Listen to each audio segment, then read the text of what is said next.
Valentine's Day is coming up, and I've been wondering, what does my girlfriend love more than anything in the world? Shopping. Yeah, she likes shopping. So I thought, wouldn't it be fun to base her gift around a fun game of Pokemon? Please, please, please, please, please. Live. This is a hardcore Pokemon Nuzlocke. Or better yet, a love lock. It's the rules of a hardcore Nuzlocke, but with some added twists. 1. First off, we follow the traditional rules of a hardcore Nuzlocke. No over-leveling past the gym leader, no items in battle. If a Pokemon faints, it dies, and 1 encounter per area. The encounters, however, are going to be surprise trade. 2. Every new area means a new chance to scoop up a little critter. I then surprise trade said critter and get my encounter. If the Pokemon is over the level cap in the next gym, I keep going until I get one that's under. 3. The first time I played Pokemon Yellow as a kid, I didn't catch more than 6 Pokemon, because I didn't want any of them to be lonely in the box. So I made a rule, where I will only use my top 6 favorite Pokemon out of all my encounter. I want to play with the ones I like, rather than the ones that are efficient, which I will be arbitrarily keeping track of with this handy dandy tier list. And 4, finally, where my girlfriend comes into play. Every time a Pokemon dies, I put 20 bucks in a pot for a shopping spree. Yippee! I only plan on doing gym leaders in the Elite 4, just cause, well, Team Star kinda sucks. And yeah, this is my first real time trying to do a Nuzlocke. I've seen a lot of content on it and wanted to give it a shot. So if you enjoyed this video, please like and subscribe, and please don't let my suffering be in vain. So we begin our journey, wake up out of bed, I'm just a sleepy guy, and meet the principal. We go down our merry way until we get our first Pokemon, which we name the Avatar. Up until this point, I can't surprise trade yet, so I'm just kind of speed running along. I realize though, instead of backtracking, I can start racking up my encounters. So I catch a Lechonk on Pokepath, and then another little buddy from the Inlet Grotto. 5 minutes in, I already got 3 Pokemon trade, I beat Nimona, gave away my lunch. So yeah, you can start surprise trading at the first Pokemon Center. So we get our starting team. We get the Wooper from Sherlock that we named Sherlock, a German Hoppip named Ross, and finally, what is that? What is that? Litten? I've seen it. I've seen it. I've never used it though. Wait, is this for Incineroar? What? A Litten that we named Kovu. Already this is shaping out to be a fun run, and I'm already attached, so fantastic. So at least now the tutorial is bearable, cause we actually got a solid team to start.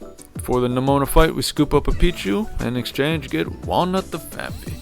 My team is starting to look promising. They're all about the same. Well, let's organize this a bit. Kovu probably top dog right now. Electric, right? Yep.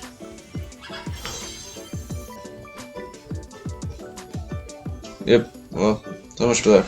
And as we reach the peak of our youth, we get some kind words imparting the importance of our treasure hunt, as we leave to risk our lives for the one to become a champion. I wonder what kinds of friends I'll make on this journey, because we're either going to become champions or die trying. We're finally free, and we can begin our journey towards Cortando City. What's fun about Nuzlocke is wondering what you might get, but because I get to surprise trade everything, I'm excited to see what cool stuff I can give away. You know, like a good guy would. But what I should do is, at least find something that someone would like, you know what I'm saying? I'm in no rush. So I picked up this little Sunkern, because I know someone will love that, right? Right? And we get Ted the Teddy Ursa. A lot of Nuzlockes use a shiny claw, so I just have to keep an eye out if I find any. Hahaha. This brings back memories. The first time I played Scarlet, I did co-op with my girlfriend. She loved Shiny Marie because of how pink it is. So I spent a few days shiny hunting it until I got her one named Marshmallow. It's crazy enough to get a shiny so early on. Wow. Crazier that it ended up being this one. Here we go. So, since I'm doing surprise trades, I'll trade it for a free encounter. I'm sure someone would really appreciate this.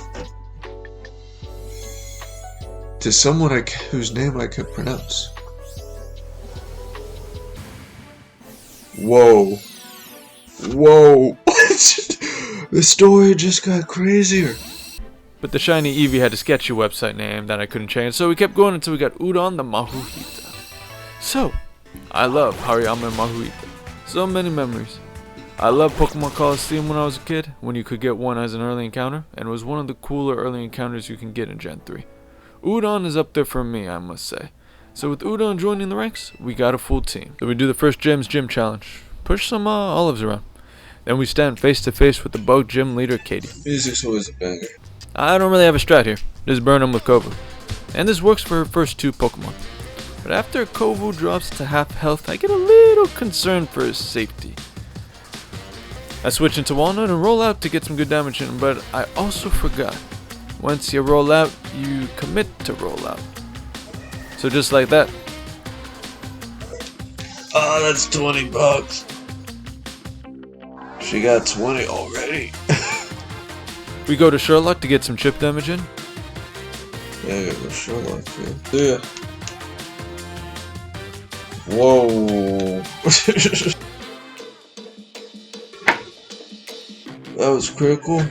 Oh, no. Get scared, switch to Ted, and try to get the baby doll's eyes off to reduce attack.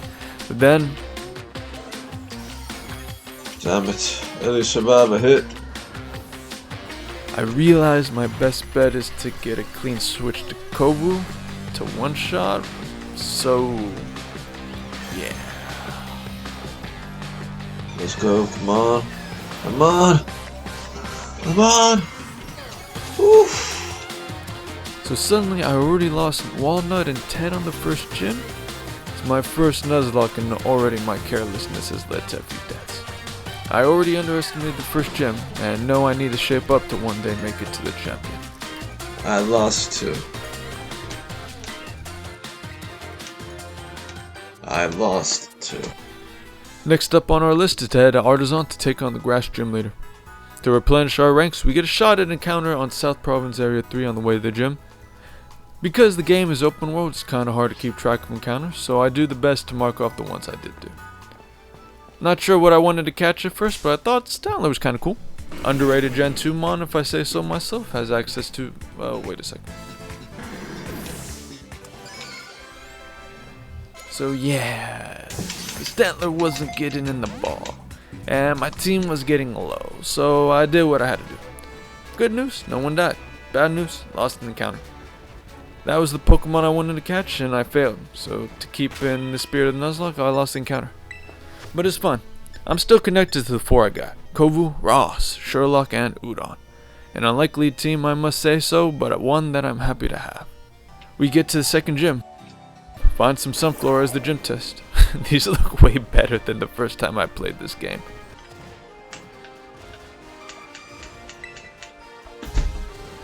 Damn, I fell for that. And we get to Brassius, a grass-type gym leader. Luckily, the level cap this time is 17, so you know what that means for Kovu, right? So we do the same strat as Gym 1. Toss in Kovu, melt everything. Brassius makes the Truly Voodoo joke. Truly Voodoo. Right before Kovu incinerates his team to get the second badge. Sure. And just like that, Ross evolved into... So I knew you couldn't change nicknames if it comes with a nickname. But I also found out if the Pokemon has a different language, I also can't change the name. So this name is just Skiploom in German. But whatever, Ross will always be Ross to me. At this point, I feel okay. I'm starting to get an idea of how I feel about my team. Kovu and Udon are both up there for me. Sherlock's the homie, and Ross hasn't had a chance to shine, but he cool. So I head off to East Province Area 1 in the dead of night, and settled on catching a Venonat that I named Mojo Jojo. In exchange, I get Radish the Skiddo. Now I'm a big Skiddo fan. When I first played Pokemon X, I had one on my team to round it out. Not my absolute favorite, but Skiddo and Gago, def up there for me. Based off appearance, nostalgia, and playstyle. I think in retrospect I put others like Ross above him, because I was already getting attached to these guys after beating 2 gyms together. I move along and Cassiopeia stops me, who we choose to ignore. but we can't seem to get past the Team Star blockade. Bro, I can't go on. So we head back to West Province Area 1 on the other side of the map to get another encounter, catch gas to the Ghastly, and trade it again. Just wait and send the Haunter. Wow. Little Sprigatito, who we can't change the name of, but we're gonna call Kiwi. Oh, and Sherlock evolved. He's cuter than I thought. I was always a Quagsire person, but Clodsire is kinda cool too. After getting a full team situated, I decided to have a picnic. This is my team. Little did I know that this last supper with my team before major battles would be a tradition that I'd have for the rest of my run. So to get Kiwi up to speed, we grind a bit, change up some movesets, and actually take on the first Titan Cloth, so we could get the speed boost to make this jump! Hey, that's what's up. So now we have our East Province Area 2 encounter. We set on catching the Marrow named Reptar, and trading him off we get a Tarantula. Oh yay, I'll put you right there, little buddy. So let's get the gym over with. Oh hey, Nimona. I'm alive, we're alive, we're good! Udon evolved to level 4, which I had no idea was the evolution level. So that was a pleasant surprise, and got ready with our final strat. So I got two big issues here, Bellybolt and Miss Magius. Bellybolt has access to Water Gun, and even though it's only base 40 power, Bellybolt has 103 special attack base stat, which is super effective to Kovu and Sherlock here. The second is Miss Magius, who gets Tarot and has Levitate, and is a fast special attack sweeper. After losing 2 Pokemon already, my goal was to win without anyone dying. So we enjoy our last supper as a team. Bruh.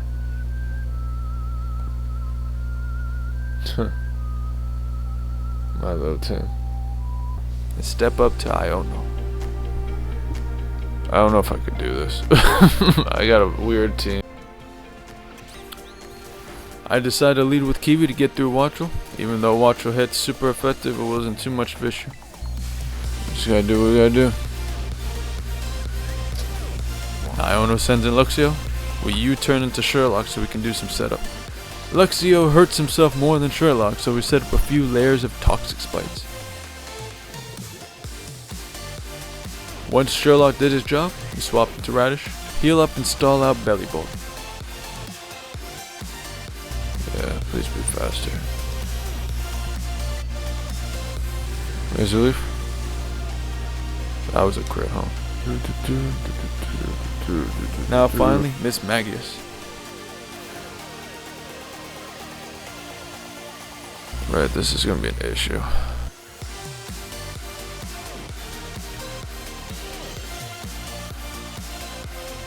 I get a quick Leech Seed off and then debate my switching, but since she's Tarot, she lost her Ghost typing, so I thought, why not Udon?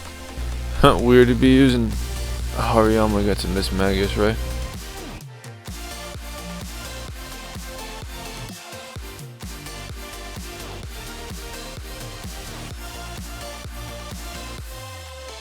Flinched.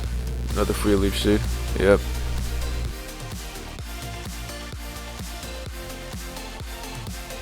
Just hit and end this, please. Thank you. Clutch!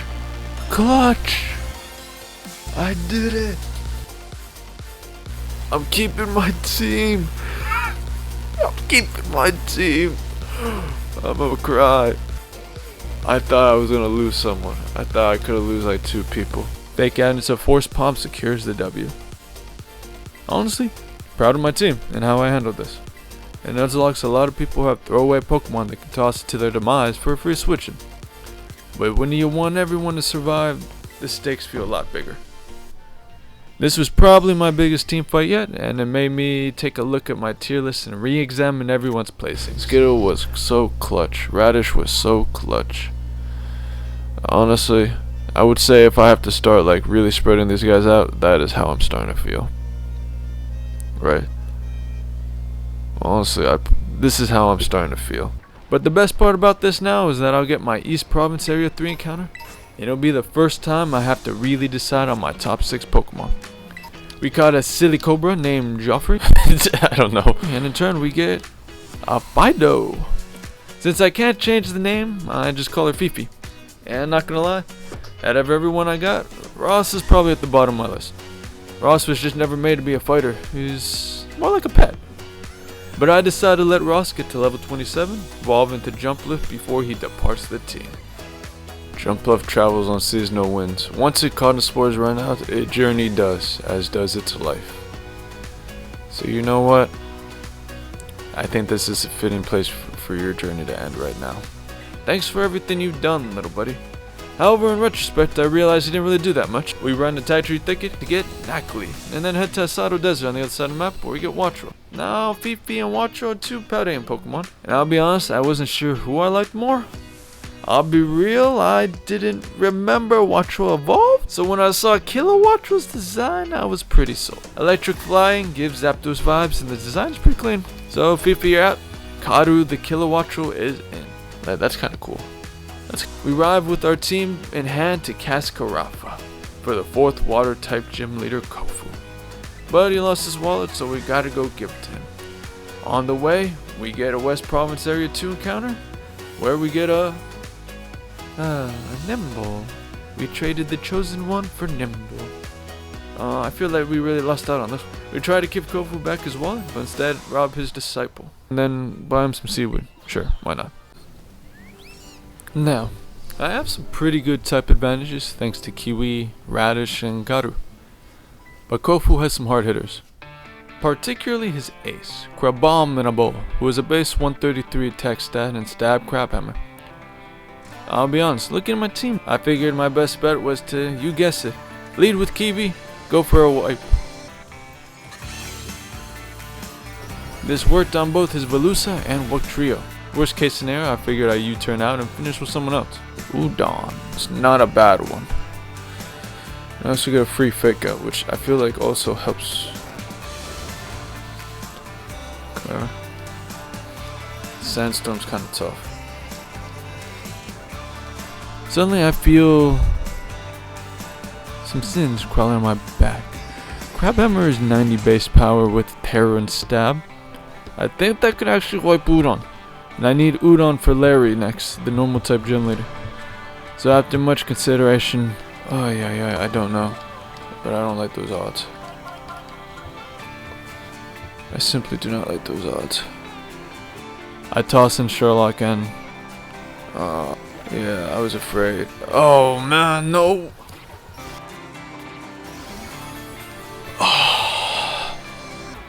Oh. Sherlock. Oh man. You did what you had to do. Oh, you did what you had to do, Sherlock.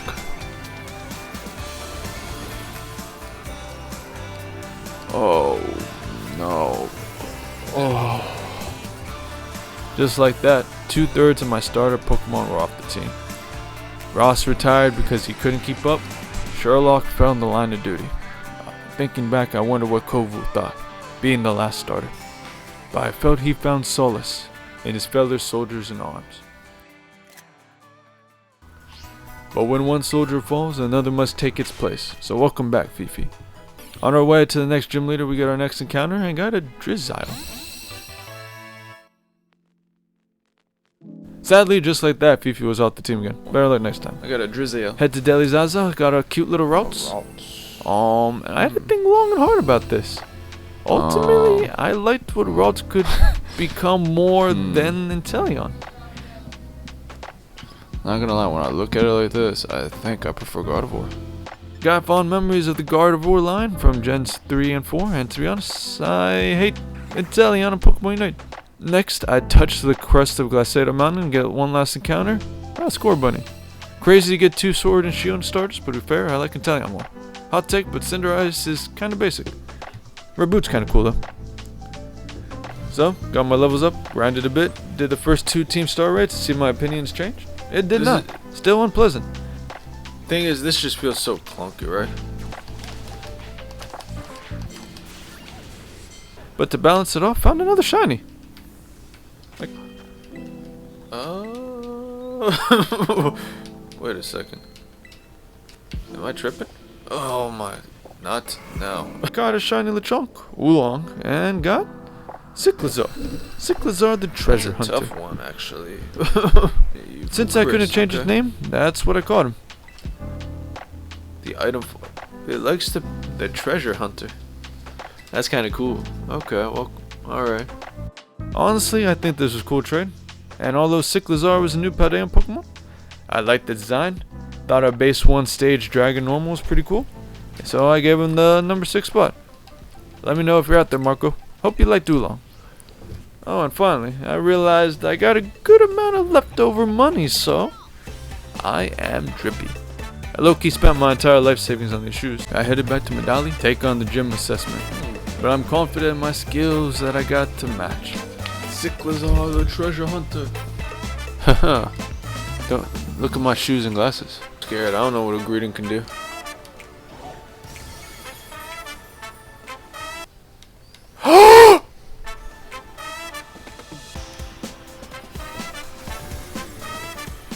Oh no. So now I'm freaking out. Udon was not only one of my favorite Pokemon on my team, but was also my best answer to Larry, normal type gym leader. My plan was literally to do a hard sweep with Udon. But now I have no clean answer, especially when Larry's Star Raptor hits like a truck. Suddenly a simple mistake of losing Udon can snowball into leading my soldiers to death. But when one fighting type falls, another must take its place. So Kovu evolved. Hold up, are you a dark type? What? What? Well, that didn't help me. So I went through what TMs my Pokemon could learn and what moves could be remembered.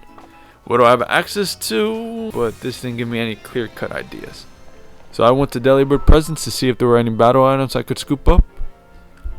Ah, Focus Sash. This might have been helpful if I didn't spend all my money on these frickin' shoes. So right when everything was looking bleak, I found a ray of hope. I don't have to do guard for Soren. I could do Gallade. So hear me out. Gardevoir was a cool Gen 3 Mon, but I can't say I have a personal connection with it. Gallade, on the other hand, I thought was cool as a kid. I got a Ralton Emerald back on the Game Boy Advance, then traded up to my DS in Gen 4 where I could evolve into Gallade. So I thought it'd be a real cool chance to rekindle that bond. And yeah, not gonna lie, it's a convenient answer to my current predicament, but I do like Gallade. And although I'm getting Gallade now, I am also forsaking the fairy type special attacker that could have been useful later on. So there's a trade-off here, right? So I ate one last meal with my team and walked into Larry's humble abode. Still don't know what happened to everyone eating here, and challenged the man whose lackeys took Udon from me. It got real. I lead with Cyclizar the treasure hunter. Use Shed Tail to get a free substitute in to send in Soren. I figured Komala would go for a yawn. Okay, one for the yawn. Letting Soren bid up some free sword stances. Yeah, he learns at 35. That's pretty crazy. But what's crazier is... Yep, Gallade learned Sacred Sword. One of 3 Pokemon and the only non-legendary to learn Sacred Sword. I don't get it, but I'm rolling with it. A base 90 fighting type stat move. Then finally we faced the Raptor. Soren, the one who inherited Udon's will. The one who we need. The one who I need. Finish him! Right, I wanted to use Aerial Ace because it saw the ooh.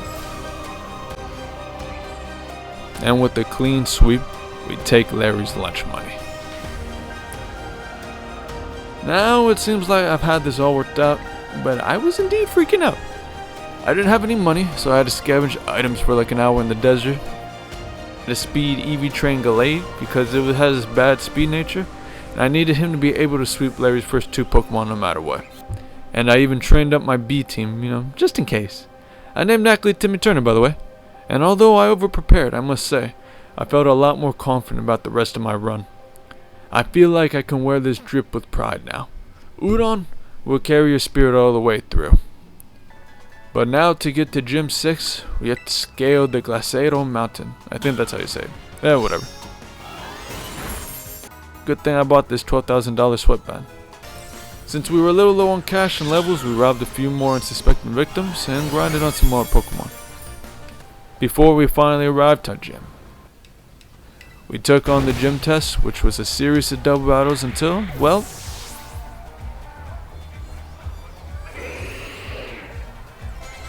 So, the level cap for the gym is 42, and half of my team is now 43, meaning I technically can't use them. Worse off, I already saved, so I didn't really have many options here except lead the fate of the run to the 3 homies. No, I do not feel you.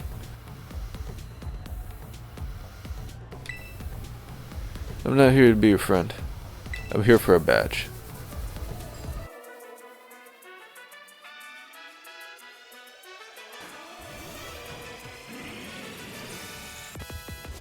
We went for a Leech Seed on Mimikyu to get some cheap consistent healing, and rushed the Banette, and the crowd loved every moment of it.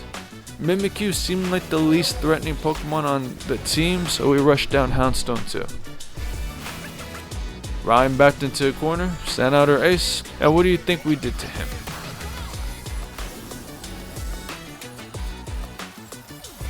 And with that, we toyed with our food, and sent out Cyclizar the treasure hunter for a clean final sweep. That's a fairy, right? Isn't it? Yeah, Whoops. Whoops. Well, you're living, you learn, right? Mimikyu didn't have any fairy moves, so... Just like that, we got our 6th badge, and I was proud of my guys. Felt like it was the first time Radish had a real huge moment to shine, and I liked what he could do. With Kovu, Kiwi, Radish, Karu, Soren, and Cyclizar the treasure hunter, I felt like I had a winning team that could go all the way. But now it was time to turn tail to the 7th gym, Psychic Gym Leader Tulip. Along the way, I got to pick up 2 more encounters from Alphanata Cave and South Province Area 6, which turned into Pyroar and Cloyster. Oh, I think I like... Yeah, the order I would definitely do is Pyroar is next, right? These two almost interchangeable, so close. I think Garganical is after Pyroar. I think I'd still put Inteleon above Cloyster though. So I liked Cloyster, but just really from Gen 1 nostalgia. Otherwise, I wasn't too hyped about it, even though I know how good it can be. Pyroar, however, looked pretty damn cool. I never used one, but a fire normal type special attacker was intriguing to me, but not quite enough to take the number 6 spot. Then did some yoga. Cyclizar the treasure hunter has some pretty cool expressions. Unfortunately, he went over the level cap, so I couldn't use him for this gym, but at least he wasn't necessary for our strat. Idea was to have Kiwi sweep as much as he could and switch out to Kovu when needed. Kiwi has a Focus Sash, and Radish also has leftovers in case I need a stall.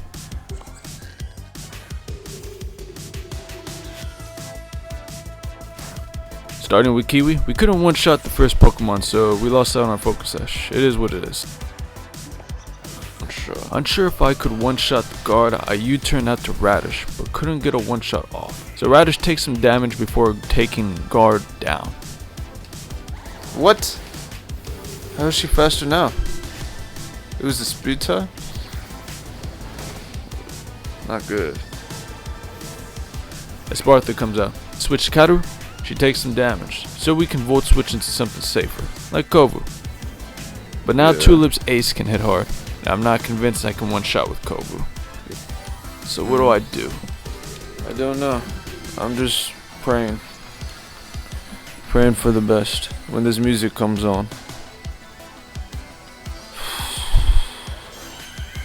What any proud trainer would do. Kovu! Do it! Finish her! Does this wipe? No! With both Kovu and Florges on the last legs, I had to make the hardest decision of my run yet. I almost felt like time stood still for a while, until finally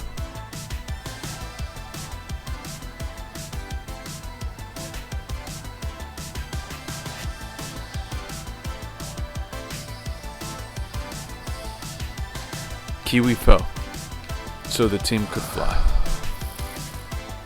Just type-wise, I don't need 2 grass types going into this, man. And they both play important roles, but after losing Udon, I had to toss. After losing Udon, Radish kind of picked up that tank role that I could always switch into. I just can't. I should have done another synthesis, man. Damn it.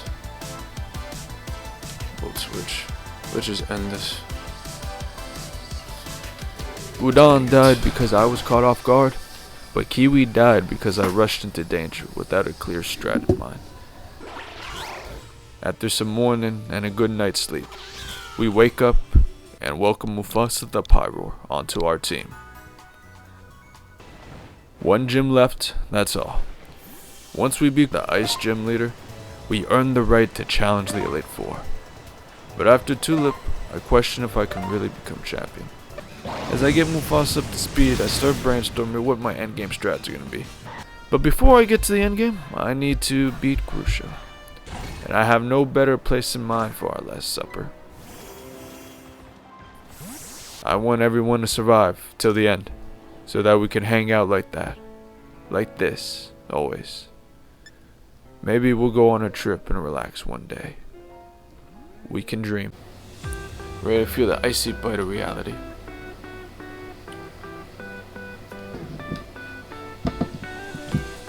Whatever. Bring it on, number 8. Frostmoth. It's kind of pretty in its own way too. Kovu. I lead with Kovu, but instead of sweeping, I got something else in mind. We terrestrialize Kovu immediately and bulk up. I am faster. Frostmoth's tailwind and double speed is scary, but not if we can't get the KO on Kovu. Instead of rushing though, Kovu stacks up on the fragile Frostmoth, and then baton passes to Soren. We got Soren a choice scarf to outspeed everything, and just like that, Soren sweeps them all.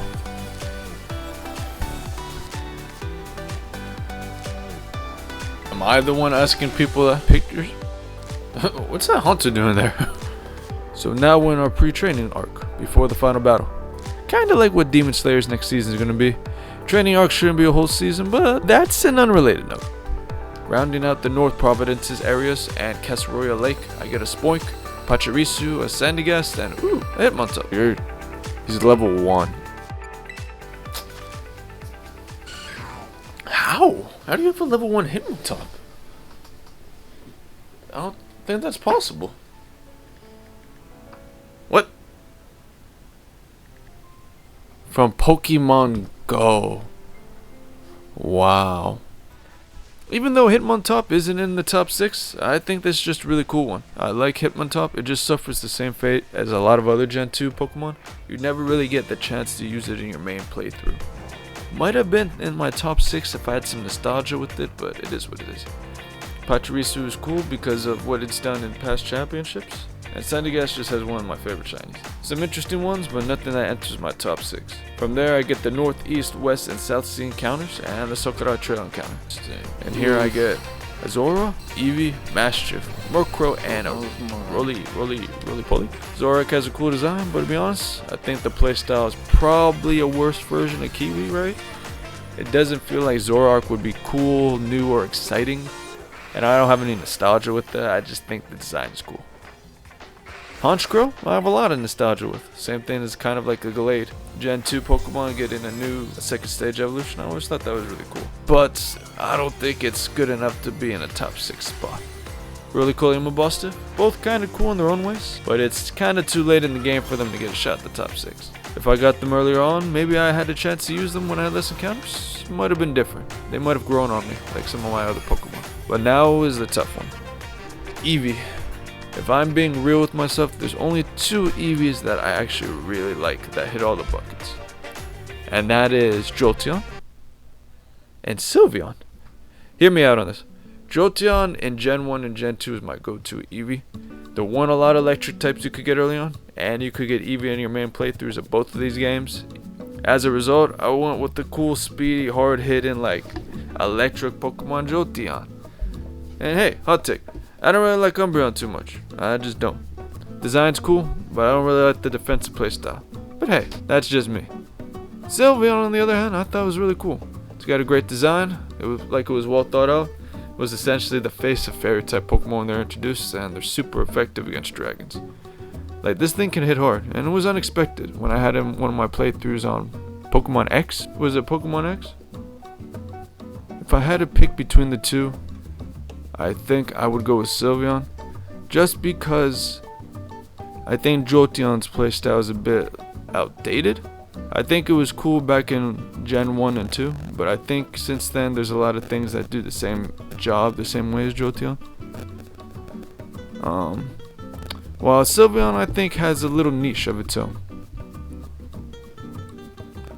The question is, does Sylveon earn a top 6 spot? And I think the answer is yes for me. Lately, both Karu and Cyclizar the Treasure Hunter were feeling outclassed, and sadly that meant I had to let one of them go. Ultimately, I think I liked Cyclizar the Treasure Hunter more. Base type dragon and normal Pokemon you can actually get for your run felt like a cool addition. There's not too many games where you can just get a dragon type early on, right? And I just like the move versatility that Cyclizar had with its playstyle. At the very least, I could rest easy knowing that regardless of how this ended, Karu will live. Thank you for your hard work thus far.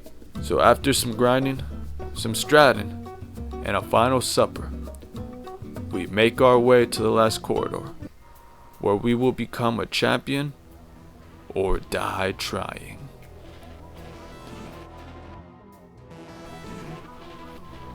First up is Rika, the ground Elite Four. Strat was a simple one: bulk up and baton pass the Soren to White. This way, instead of having to make a strategy for each Mon on the Elite Four, I only had to hold up against the first Mon, stack up enough to baton pass and White. First step for Rika was to change Kobu's Terra type to normal.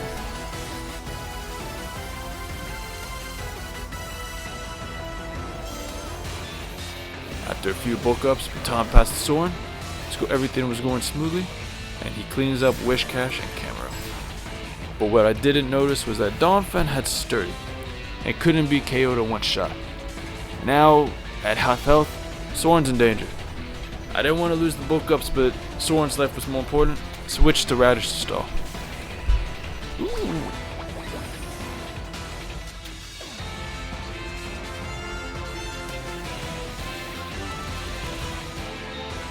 I didn't know he had poison jump.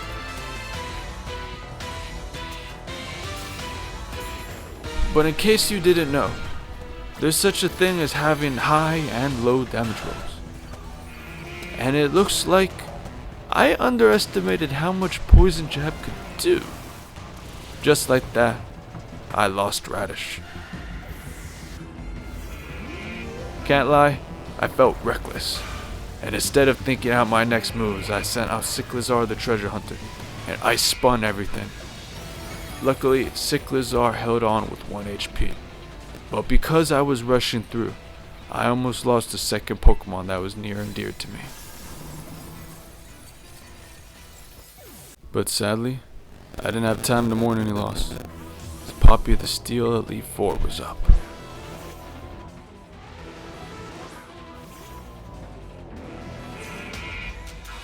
I get 2 free bulk ups in and Flare Blitz in before I get the baton past the Soren, who straight up wipes everything. This is how Rika should have gone. I was determined not to let anyone else die. But, of course, the one who started it all shows up. Larry. The man who took Udon from me. I plan on enjoying everything. Larry leads with Tropius, who can't do anything in Kobe. So I get a bunch of free bulk ups before I baton pass this. Cyclizar the Treasure Hunter. Ooh, knows Ice Spinner.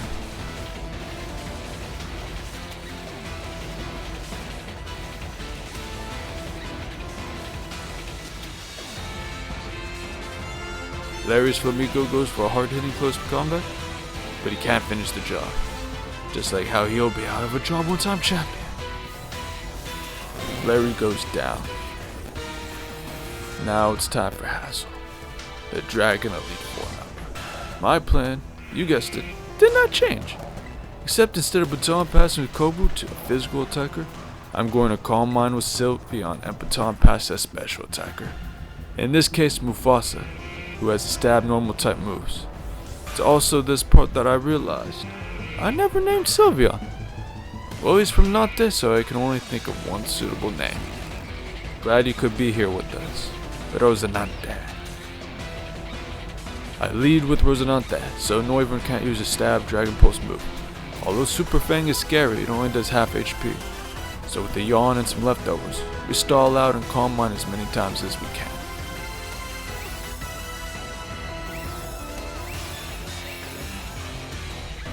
Rosinante did his part.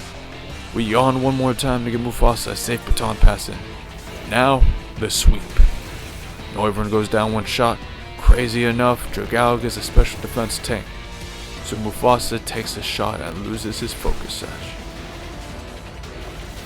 Everything else gets sliced like butter until we're face to face with Excalibur.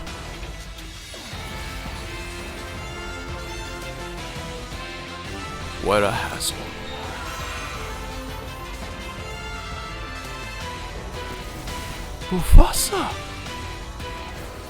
Mufasa! My childhood all over again. Yeah, another painful one. I needed to keep Kovu safe for Gita. Rosinante made more sense to lead with since he's immune to Noivern's stab dragon move. Mufasa was the only one who could make good use of the special tech, but couldn't get a straight wipe. All of you stop smiling at me, you monsters. Now it's time for Gita. And what do you think our strat's gonna be? You're right, a complete 360. You see, losing Radish made me go back and relook at the team comps and moves of the Elite Four, and I found something interesting. Gita leads with one Pokemon who counters my entire strategy. You see, Esparza has an ability called Opportunist. So when an opposing Pokemon raises his stats, Esparza will also raise the same stats by the same number of stages. Meaning anytime I bulk up with Kovu or Calm Mind with Rosinante, Gita's Esparza will get the same power up. Coupled with the fact that Esparza is base speed and special attack above 100, I could be in some trouble. I wish I knew about this before I entered the Elite Four, but you live and you learn. Well, hopefully anyway. After spending about an hour trying to figure out some semblance of a strategy, we face head to head with Gita, where we'll live and become a champion, or die trying. We lead with Rosinante. You get off a quick yawn, and you set up a light screen. We send in Kovu during the safe switch in, and Terra for a dramatic effect. I'm only terroring in case she wakes up and goes for a fairy move.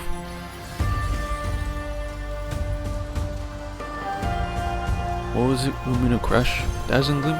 Dazzling Gleam, I think. Okay. Still have Light Scream up too, so. To take out Esparza. It's not a game to me. Stop smiling.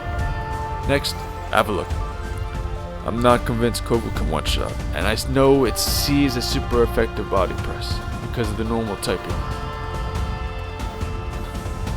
So I try to Rosinante and go for the Q-Charm. It goes off. We go with the yawn, and just hope that Avalugg is immobilized by it. Please, please, please, please, please. Live, live, live, live, live. I love you! What a soldier. We switch out to Soren and go for a clean Sacred Sword. This is not a game to me. Next, the Ghost of Radish. I swap into Cycliza the Treasure Hunter. And I spin her in. But forgot about Play Rough.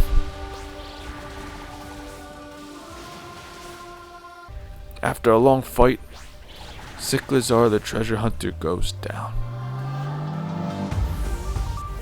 We switch to Soren and Sacred Sword. 3 more to go. Next is Veluza.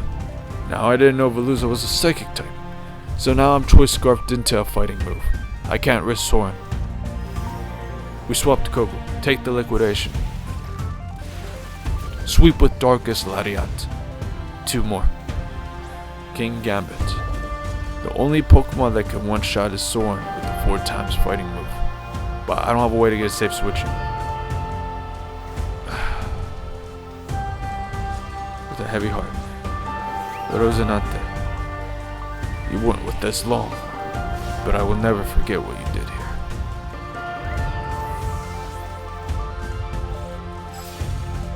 And finally, the ace, Glimora. Yeah, I don't know what the developers were thinking here. Glimora Terra rocks, so Sacred Sword, take the win. Just like that, I'm filled with a sense of relief, accomplishment, and survivor's guilt. No, I didn't. No, I'm just a loser. I'm a failure. I let them all die.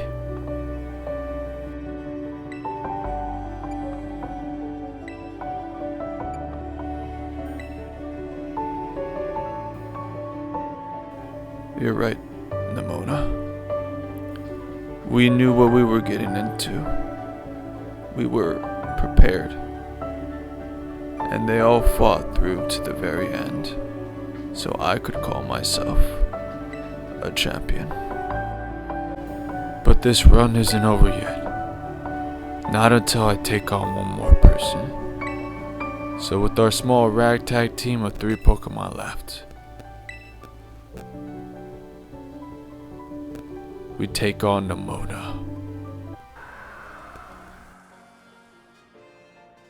I've been through so much on this journey. Traveled all over the continent. Made so many friends along the way. And became a bit too familiar with death.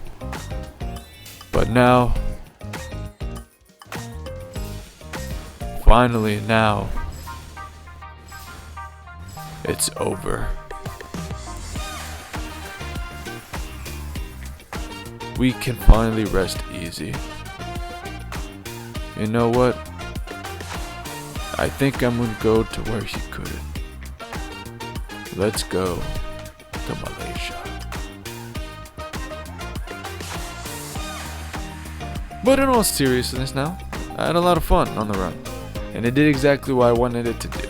Instead of playing Pokemon being as efficient as I could, I felt connected to my team the whole way through. Losing some of my favorite Pokemon hurt, but it made me appreciate the ones I had left. I'm sure my girlfriend will be happy. 9 fallen Pokemon means 180 bucks for a shopping spree. So yippee. But this was a lot of fun, and I'm sure she'll be happy. So if you liked the video and you want to see more stuff like this, please like and subscribe. So until next time, best regards from the homies in Malaysia.